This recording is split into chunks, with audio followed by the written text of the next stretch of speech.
할렐루야. 하나님의 말씀인 성경, 하나님의 말씀인 성경, 이런 제목으로 같이 은혜 나누겠습니다. 오늘 창세기 1장 3절에 하나님이 말씀하셨습니다. 그리고 그 말씀이 있자 변화가 일어났습니다. 하나님이 세상을 창조하실 때 제일 먼저 창조하신 건 뭐죠? 빛입니다. 태양인가요? 아닙니다. 태양은 넷째 날 창조됐습니다. 그럼 그 빛은 뭐죠? 하나님이 창조하신 첫 번째 창조물은 뭐예요? 생각해 보셨어요? 하나님이 첫 번째 창조하신 이 빛은 영적인 빛이고, 하나님이 세상을 창조하실 때 제일 먼저 창조하신 건 영적인 세계입니다. 영적인 세계가 진짜 존재해. 하나님이 영적인 세계를 먼저 만드셨습니다. 그 빛도 영적인 빛입니다. 그 영적인 빛은 영혼의 평안을 주고 안식을 주고 또 은혜를 주고 또 살 소망을 주고 기쁨을 주는 영적인 세계입니다. 지난주 이 저녁에 우리 뚝방길을 쭉 걷다가 주님이 강력하게 창세기 1장을 깨우쳐 주셨어요. 영적인 빛이라고. 제가 창세기를 네 번째 강화에 와서 설교했고, 그때 자세히 했다고 생각했는데 또 새로 주님이 열어주신 게 되게 많아요. 그래서 창세기를 이거 언젠가 또 하게 되겠다, 하지 않으면 이번에는 책으로만 써볼까 이런 생각도 했습니다. 완전히 새로운 창세기를 여러 번 하니까 그냥 가다가도 창세기 어떤 말씀이 어떤 상황이 주님이 새롭게 열어주시는데 영적인 세계가 열리게 돼요. 영적인 세계를 먼저 창조하신 거예요. 왜 영적인 세계를 먼저 창조하셨느냐 하면 영적인 세계를 우리가 자꾸 부인하기 때문입니다. 하나님은 말씀하셨고 그 말씀하시면 변화가 있습니다.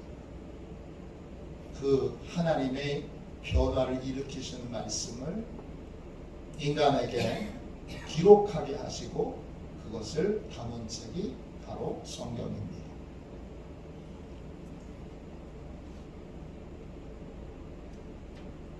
성경의 모든 말씀은 그런 의미에서 하나님의 말씀입니다. 오늘 말씀 보기 위하여 주보 가운데 페이지를 한번 펴보십시오. 이런 질문으로 시작합니다. 성경의 모든 말씀이 하나님의 말씀입니까? 왜 하나님의 말씀입니까? 어떻게 하나님의 말씀입니까? 왜? 어떻게 하나님의 말씀이죠? 성경은 삼위일체 하나님께서 직접 인간에게 하신 말씀을 기록한 책이기 때문입니다. 구약과 신약에는 삼위일체 하나님께서 직접 말씀하신 내용이 그대로 담겨 있습니다.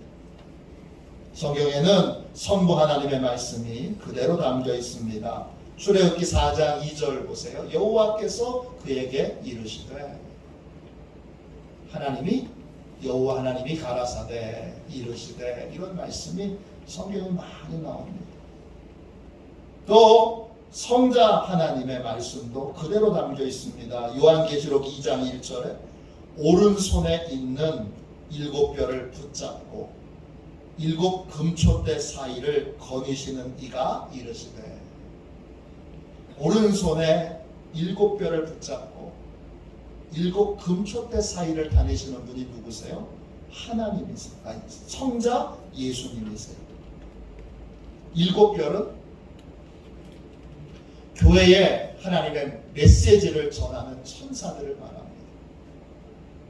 이 천사를 교회에 세운 목사로도 그렇게 여기기도 하고, 또 목사에게 직접 하나님의 영감을 주었던 천사를 의미하기도 합니다.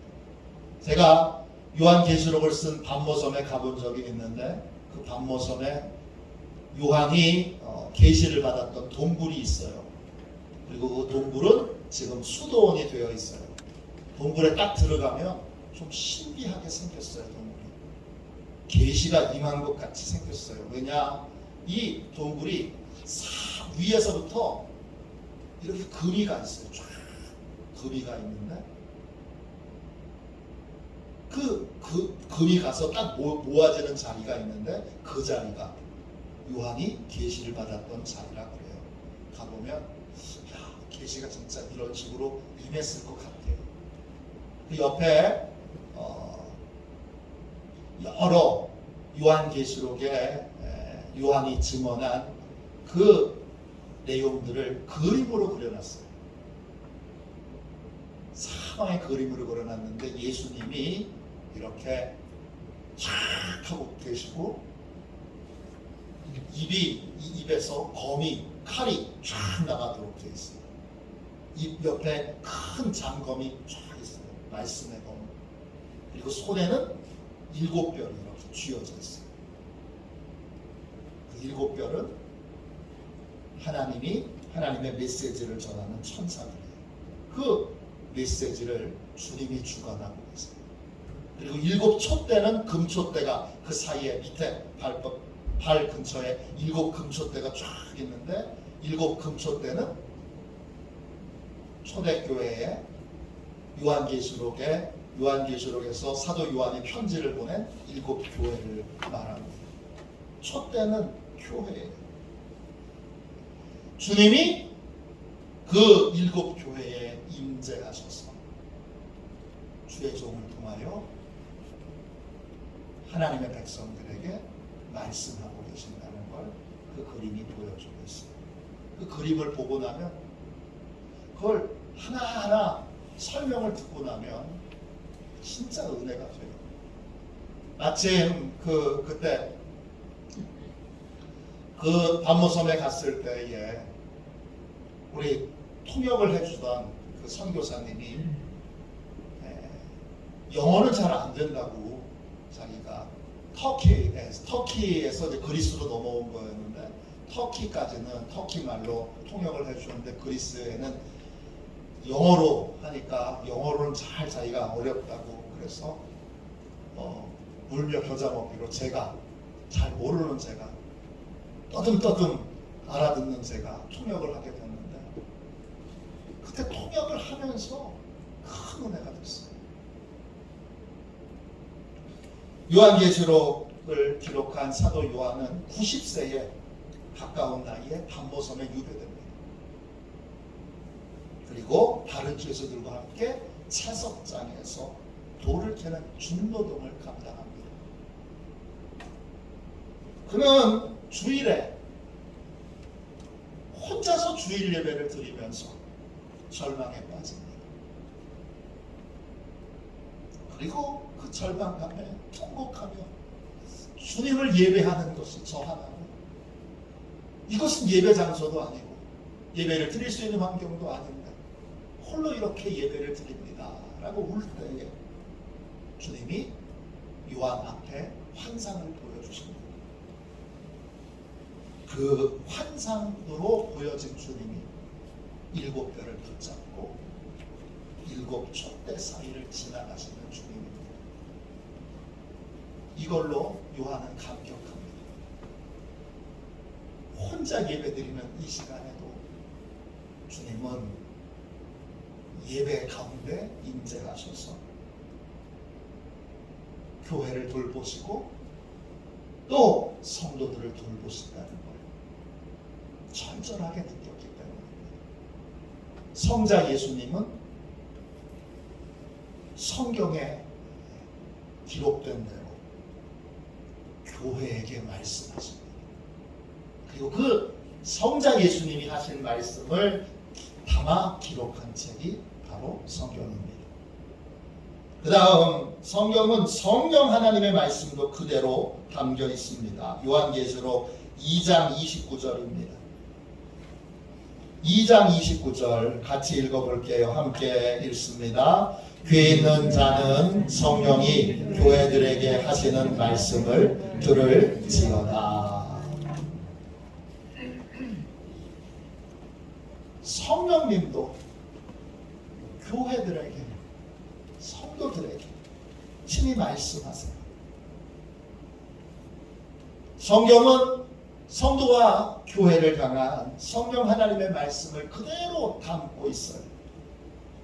그러므로 우리는 성경을 통해서 성부 하나님의 뜻도, 성자 하나님의 뜻도, 또 성령 하나님의 뜻도 깨달아 알게 되고, 삼위일체 하나님의 나를 향한 계획도 이 성경을 통해서 깨달아 알게 됩니다.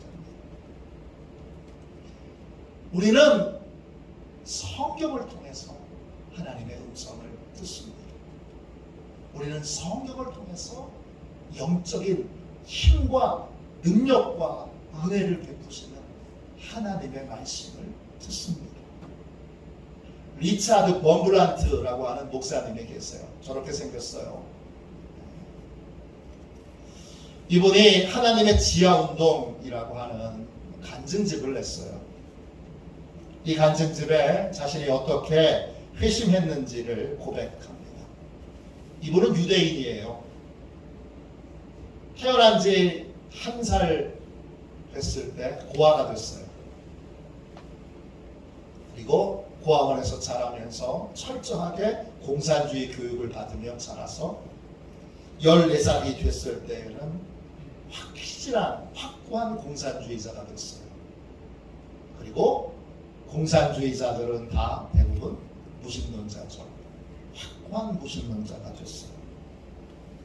그는 하나님을 믿는 것 인간에게 매우 해가 되고, 그리고 종교는 다 악한 것이라고 증오했어요.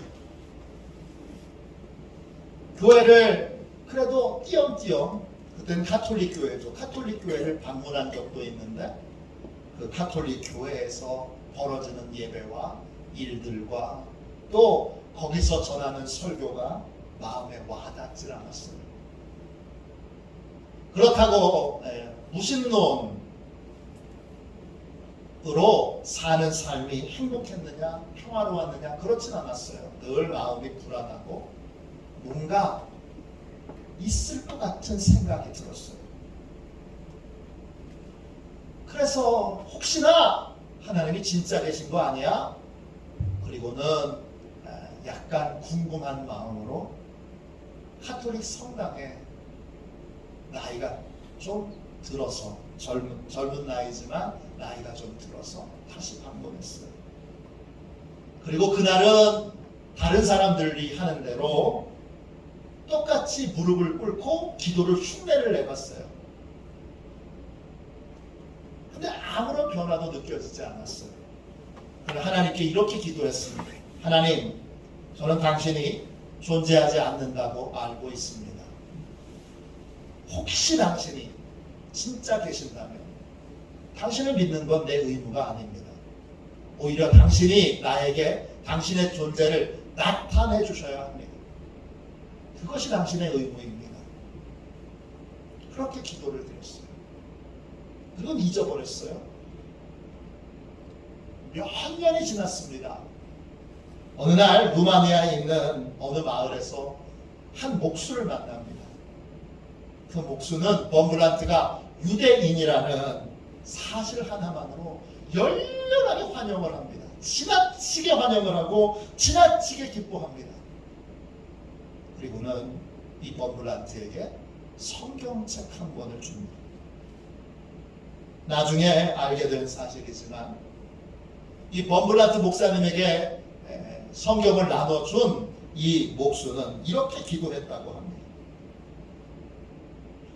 하나님, 저는 죽기 전에 유대인 한 사람을 예수 그리스도께 인도하고 싶습니다.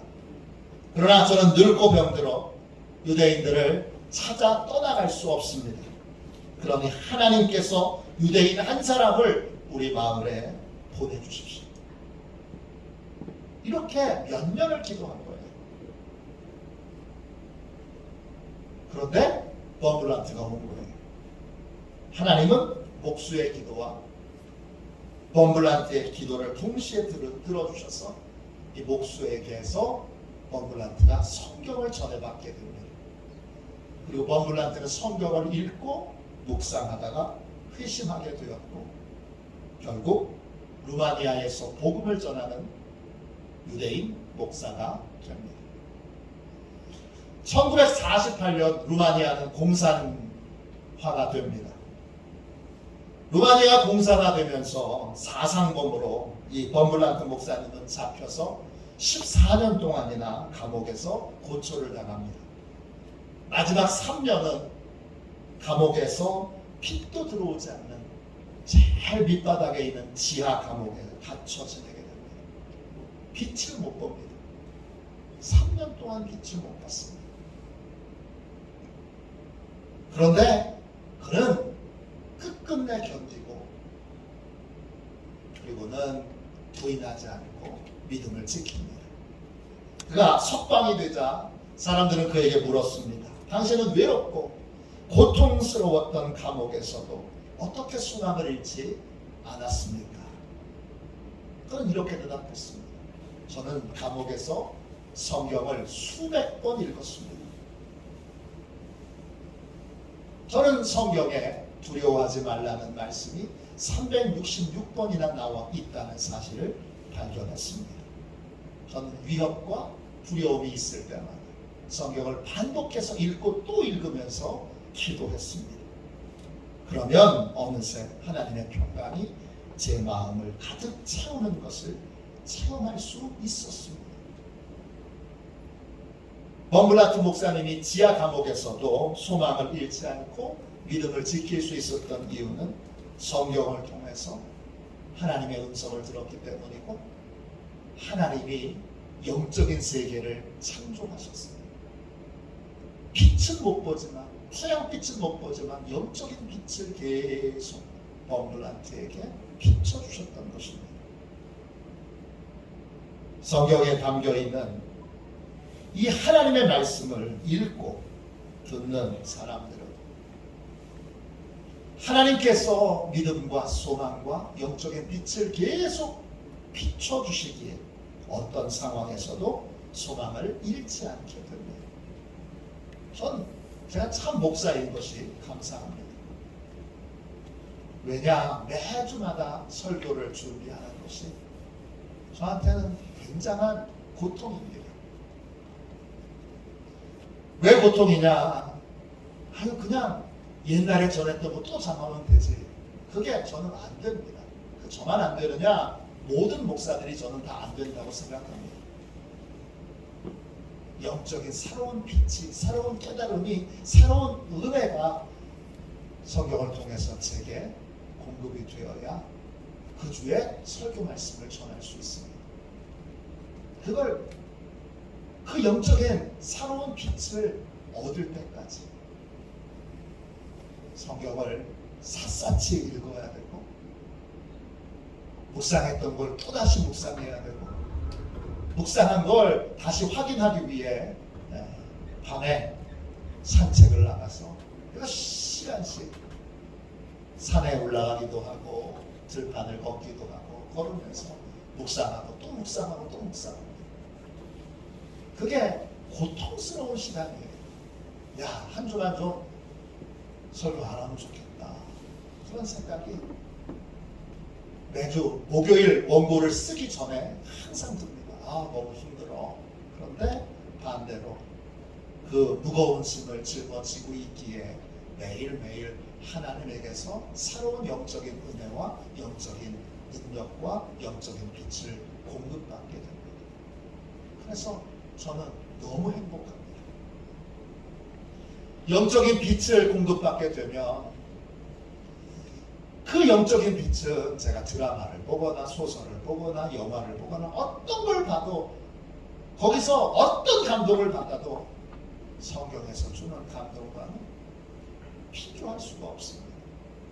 그 빛이 계속 공급되어 그걸 계속 공급할 수 있도록, 공급받을 수 있도록 그렇게 내달려 주님께 주님의 말씀을 묵상하는 특권을 받은 것이 저한테 얼마나 큰 기쁨이고 영광인지 모릅니다. 하나님의 말씀을 통하여 영적인 빛을 공급받는 모든 인생은 어떤 상황에도 소망을 잃지 않습니다. 지금 여러분 가운데 나는 지금 처해 있는 환경이 너무 힘들고 어렵고 괴롭고 답답하여 죽을 것 같아. 그러면 한번 질문해 보십시오. 나는 지금 성경을 가까이 하고 성경을 정기적으로 읽고 듣고 연구하고 묵상하고 암송하고 있는가? 성경을 통해서 영적인 빛을, 영적인 은혜를 공급받고 있는가? 대부분 그 부분에서 여러분이 개선하셔야 될 부분이 있을 겁니다. 삼위일체 하나님은 우리에게 직접 말씀하시고 직접 말씀하시는 것을 기록한 책이 성경입니다. 때때로 하나님은 말씀을 전하는 예언자를 세우셔서 하나님의 말씀을 전하게도 하셨습니다. 하나님은 모세에게 이렇게 말씀하셨습니다. 신명기 18장 18절부터 20절까지 말씀을 보십시오. 내가 그들의 형제 중에서 너와 같은 선지자 하나를 그들을 위하여 일으키고 내 말을 그 입에 두리니 내가 그에게 명령하는 것을 그가 무리에게 다 말하리라. 누구든지 내 이름을 전하는 내 이름으로 전하는 내 말을 듣지 아니하는 자는 내게 벌을 받을 것이요. 만일 어떤 선지자가 내가 전하라고 명령하지 아니한 말을 제 마음대로 내 이름으로 전하든지 다른 신들의 이름으로 말하면 그 선지자는 죽임을 당하리라 하셨느니라. 하나님께서 모세와 같은 하나님의 음성을 듣는 선지자들을 세우십니다. 그리고 그 입에 하나님의 말씀을 두십니다. 선지자는 하나님이 알려주신 대로 하나님의 말씀을 전해야 하고 그렇지 않을 때 그 선지자는 죽임을 당해야 합니다. 하나님께서는 선지자를 통해 전해진 말씀도 직접 하나님께서 전하신 말씀과 같은 권위를 부여해 주셨습니다. 같은 말씀이다 그러셨습니다. 그러니까 선지자가 전한 인간이 전한 하나님의 말씀도 하나님은 하나님이 그에게 주셔서 전하게 하셨으니까 하나님의 직접 전해진 말씀과 동일한 권위와 권세를 갖도록 하셨습니다. 하나님은 택하신 모든 선지자의 입에 하나님의 말씀을 두셨습니다. 예레미야 1장 9절 보세요. 예레미야에게 이렇게 말씀하십니다. 여호와께서 그의 손을 내밀어 내 입에 대시며 여호와께서 그에게 이르시되 보라 내가 내 말을 내 입에 두었노라. 예레미야에게 이렇게 말씀하셨어요. 그리고 이 말씀을 받은 예레미야에게 하나님이 이렇게도 말씀하셨어요. 예레미야 1장 7절이에요. 스크린에만 있습니다. 너는 아이라 말하지 말고 내가 너를 누구에게 보내든지 너는 가며 내가 내게 무엇을 명령하든지 너는 말할지니라. 너 내가 가라는 곳에 언제든지 가고 가서 전하라는 말씀 반드시 전해야 해. 이렇게 입에 말씀을 담아주시면서 명령하셨습니다. 그럼 성경에 있는 모든 말씀이 다 하나님의 말씀이냐? 정말 그러냐? 다윗이 지은 시편은 어떠냐? 솔로몬이 지은 지혜의 잠언은 어떠냐? 그것도 하나님의 말씀이냐? 이것도 하나님의 말씀입니까? 하나님의 대답은 뭐죠? 디모데후서 3장 16절 17절입니다. 스크린에만 있습니다. 모든 성경은 하나님의 감동으로 된 것으로 교훈과 책망과 바르게 함과 의로 교육하기에 유익하니 이는 하나님의 사람으로 온전하게 하며 모든 선한 일을 행할 능력을 갖추게 하려 함이라 그랬습니다. 모든 성경, 이것은 정경을 말하는 거고, 이 모든 성경은 기원이 하나님으로부터 온 것입니다. 다윗의 기도도 다윗이 자기 마음대로 기도한 것이 아니라 하나님이 그렇게 기도하게 하십니다. 저는 시편에서 다윗의 시편을 읽을 때에 놀랄 때가 많습니다. 이분은 진짜 보통 분이 아닙니다. 어떻게 인간과 또 복음에 대해서 이렇게까지 깊이 있는 통찰력을 가질 수 있는가 놀랄 때가 많은데, 성경은 뭐라고 말하느냐? 다윗의 지혜로 다윗이 그렇게 깨달은 것이 아니라 하나님이 알려주셨고 하나님이 기도하게 하신 겁니다. 다윗의 시편도 솔로몬의 잠언도 인간에게서 기원한 것이 아니라 하나님이 깨닫게 해주시고 알려주신 것, 즉 하나님에게서 기원한 것입니다. 그러므로 변함없이 하나님의 말씀입니다. 그럼 신약 성경에서 사도 바울의 편지는 어떻습니까? 성경은 사도 바울의 편지도 하나님에게서 기원한 하나님의 말씀임을 분명히 선언하고 있습니다. 베드로 후서 3장 16절입니다. 스크린에 있습니다.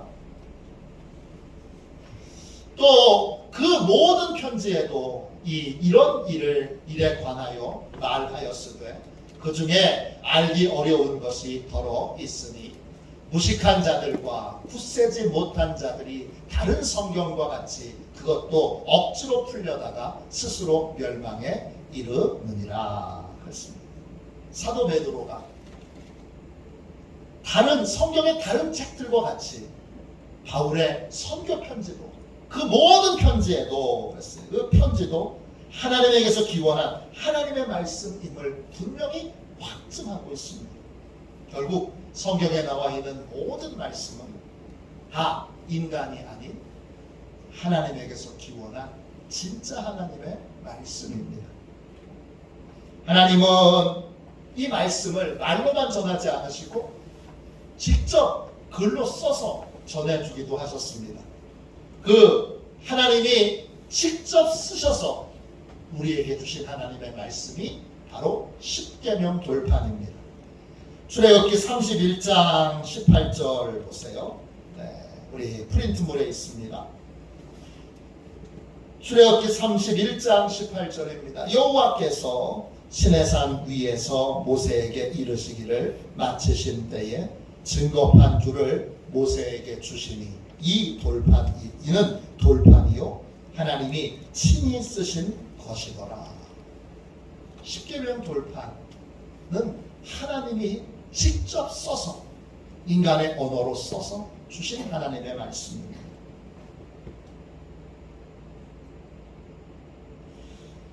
하나님이 이렇게 말씀을 기록하신 이유는 후대에게 전하여 지키게 하도록 하시기 위해서입니다.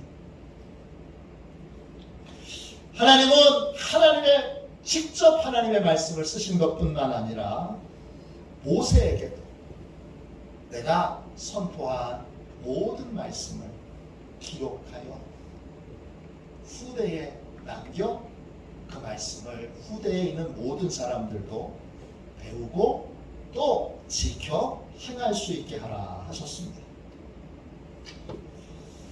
여러분 신명기 31장 24절부터 26절까지 보십시오. 모세가 이 율법의 말씀을 다 책에 써서 마친 후에 모세가 여호와의 언약궤를 메는 레위 사람에게 명령하여 이르되 이 율법책을 가져다가 너희 하나님 여호와의 언약궤 곁에 두어 너희에게 증거가 되게 하라. 모세는 하나님의 명령대로 하나님이 선포하신 모든 말씀을 기록한 다음에 그 기록한 내용을 십계명 돌판에 있는 언약궤 곁에 두게 했습니다. 하나님이 직접 기록하신 십계명과 같은 영적 권위를 인간이 기록한 하나님의 말씀에도 동일하게 부여한 것입니다. 하나님이 직접 쓰신 하나님의 말씀이나 하나님께 듣고 인간이 쓴 것이나 하나님은 동일한 영적 권위를 부여해 주셨습니다. 여호수아도 하나님께서 주신 말씀을 기록했습니다. 네, 스크린에 있습니다. 자, 이제 가서 여호수아가 이 모든 말씀을 하나님의 율법책에 기록하고 그랬습니다. 이사야 선지자도 하나님의 말씀을 서판에 기록했습니다. 기록한 이유는 후세에게 전하여 지키도록 하기 위해서입니다. 이제 가서 백성 앞에서 서판에 기록하며 책을 써서 후세에 영원히 있게 하라. 그랬습니다. 예레미야 선지자도 하나님께서 주신 말씀을 기록했습니다. 예레미야 30장 2절입니다. 이스라엘의 하나님 여호와께서 이와 같이 말씀하여 이르시기를 내가 내게 일러준 모든 말을 책에 기록하라. 성경은 선포된 하나님의 말씀을 기록한 책입니다. 하나님은 다양한 방법으로 하나님의 말씀을 인간에게 주셨고 그것을 인간에게 기록하게 하셨습니다. 그것을 모아놓은 책이 바로 이 성경입니다. 그래서 하나님의 뜻이 뭐야? 하나님이 원하시는 게 뭐야? 이럴 때 우리는 성경을 펼쳐서 하나님의 뜻을 살피고 하나님의 음성을 듣습니다. 우리는 성경을 통해서 하나님의 음성을 듣고 하나님의 뜻을 깨닫습니다. 때때로 우리는 직접 하나님이 말씀하시는 것을 듣기도 하는데 그때도 내가 바로 들었는가 잘못 들었는가 분별할 수 있는 통로가 성경입니다. 위조 지폐를 분별하는 사람이 진짜 지폐를 계속 만져서 감각을 익혀서 손의 감각으로 위조 지폐를 밝혀내는 것처럼 분별해내는 것처럼 구분해내는 것처럼 우리도 이 성경 말씀을 통해 내가 들은 것이 진짜 하나님의 뜻인지 아닌지 정말 하나님이 원하시는 것인지 아닌지 내가 바로 들었는지 잘못 들었는지 분별할 수 있게 되는 것입니다. 우리는 기록된 하나님의 말씀을 읽고 묵상하고 연구하고 때때로는 토론함으로 놀랍고 풍성한 영적인 은혜를 공급받고 영적인 세계가 열리는 축복을 누리게 됩니다. 성경에 하나님의 뜻이 있습니다. 성경에 하나님이 우리를 인도하시는 길이 있습니다. 성경에서 길을 찾는 사람이 되십시오. 어떻게 해야 돼? 성경의 길이 있습니다. 그러므로 성경의 그 길을 찾아서 성경을 연구하고 묵상하고 암송하는 모든 사람의 삶을 하나님은 형통하게 하시고 평탄하게 하십니다. 나는 평탄한 삶을 살고 싶어. 나는 형통한 삶을 살고 싶어. 길이 어디에 있습니까? 성경의 길이 있습니다. 여호수아 1장 7절 8절 보세요. 오직 강하고 극히 담대히 하여 나의 종 모세가 내게 명령한 그 율법책을 다 지켜 행하고 우러나 좌로나 치우치지 말라.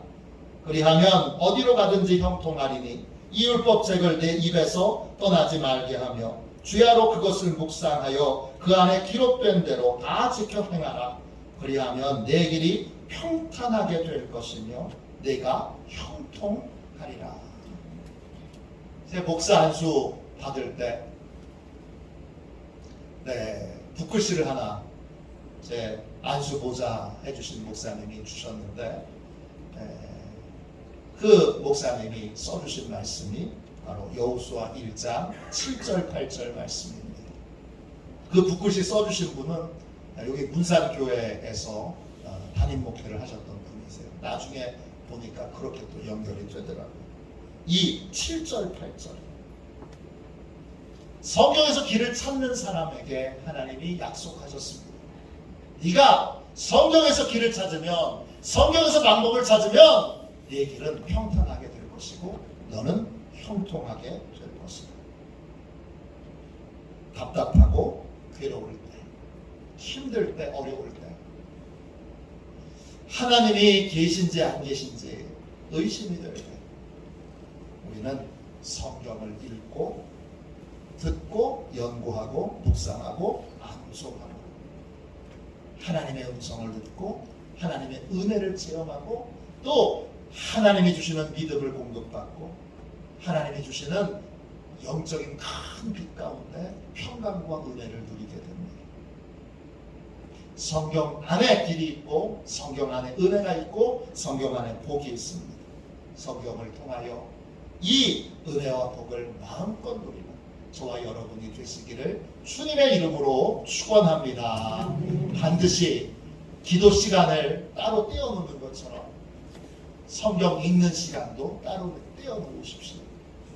기도와 성경은 같이 가야 합니다. 조지 뮬러는 기도를 많이 한 사람이지만 동시에 성경을 많이 읽은 사람입니다. 1년에 최소한 4독 5독을 했던 분입니다. 왜냐? 기도할 때마다 하나님의 뜻을 묻기 위하여 기도부터 하지 않고 성경부터 읽었기 때문입니다. 성경을 읽다가 그 기도 제목에 맞는 그러한 하나님의 말씀을 발견했을 때 그 말씀을 붙들고 하나님께 이렇게 기도했습니다. 하나님, 여기 약속하셨네요. 약속 지키세요. 이렇게 기도합니다. 그래서 5만 번 이상 기도 응답을 받았습니다. 풍성한 하나님의 복을 누리는 저와 여러분이 되시기를 축원합니다. 우리 이 시간 함께 찬양 200장 1절만 함께 찬양하고 하나님의 말씀을 늘 가까이 함으로 이 영적인 풍성한 복과 은혜를 받고 누리겠습니다. 우리 성경을 가까이 하며 매일 읽으며 어떤 분은 필사하며 어떤 분은 영어로 필사하기도 하고 또 영어로 읽기도 하고 또 어떤 분은 히브리어 헬라어로 읽기도 합니다. 이렇게 해서 늘 성경을 가까이 하는 우리 감리교 초기에 우리 평신도 설교자들은 배우지 못한 탄광촌에서 일하던 분들인데 여러분 성경은 헬라어로 읽었습니다. 그리고 헬라어로 암송했습니다. 그래서 거기서 영적인 은혜를 진리를 깨닫고 마음이 뜨거워져서 하나님의 말씀을 전했던 것이 평신도 설교자들입니다. 그들이 웨슬리와 함께 영국을 바꿔놓은 것입니다. 오늘 우리도 말씀을 가까이 합시다. 감리교인은 말씀을 가까이 하는 웨슬리와 같이 한 책의 사람이어야 합니다. 우리 1절만 함께 찬양하고 그렇게 말씀을 읽고 묵상하고 연구하고 암송하고 또 듣는 귀한 시간을 내 삶에 내겠습니다. 주님 지켜주셔서 성경을 항상 가까이 하게 하여 주옵소서. 이렇게 기도하도록 하겠습니다.